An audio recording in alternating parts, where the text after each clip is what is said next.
ക്രമണാതീതമുണ്ട്. അതിൽ നിന്ന് നമ്മൾ എപ്പോഴും ഒരു അകലം പാലിക്കേണ്ടതാണ്. അതായത് അമിതമായി മൊബൈൽ ഉപയോഗിക്കുന്നത് നേടാനൊക്കെ സോഷ്യൽ മീഡിയ നമ്മളെ സഹായിക്കും.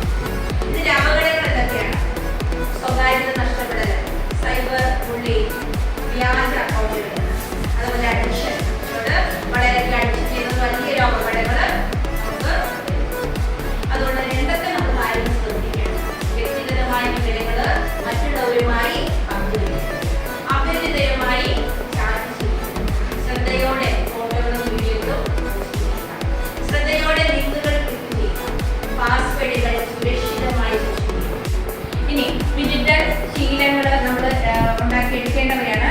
നിർദ്ദിഷ്ടമായ സമയം മാത്രം ഉപയോഗിക്കുക, വിശ്വാസയോഗ്യമായ വെബ്സൈറ്റുകൾ മാത്രം കാണുക, പഠനത്തിനായി സാങ്കേതിക വിദ്യ ഉപയോഗിക്കുക, സ്വകാര്യതയും സുരക്ഷയും നിലനിർത്തുക.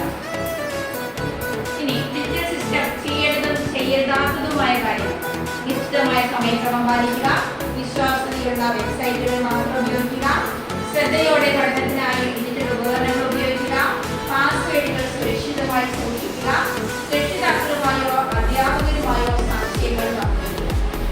നമ്മൾ ചെയ്യരുതാത്തത്: അമിതമായ സ്ക്രീൻ ടൈം ചെലവഴിക്കരുത്, അപരിചിതരോട് ഓൺലൈൻ ചാറ്റ് ചെയ്യരുത്, അശ്ലീലമായ അല്ലെങ്കിൽ അനുചിതമായ ഉള്ളടക്കങ്ങൾ കാണരുത്, വ്യക്തിഗത വിവരങ്ങൾ പങ്കുവയ്ക്കരുത്, ഓൺലൈൻ കളികളിൽ അടിമയായി മാറരുത്. എന്താണ് സോഷ്യൽ മീഡിയ എന്ന് പറയുന്നത്? ഫേസ്ബുക്ക്, ഇൻസ്റ്റാഗ്രാം, വാട്സപ്പ്, യൂട്യൂബ് തുടങ്ങിയ പ്ലാറ്റ്ഫോമുകൾ. ഡിജിറ്റൽ അച്ചടക്കം എന്നതിനെക്കുറിച്ച് നിങ്ങൾക്ക് എന്ത് മനസ്സിലായി?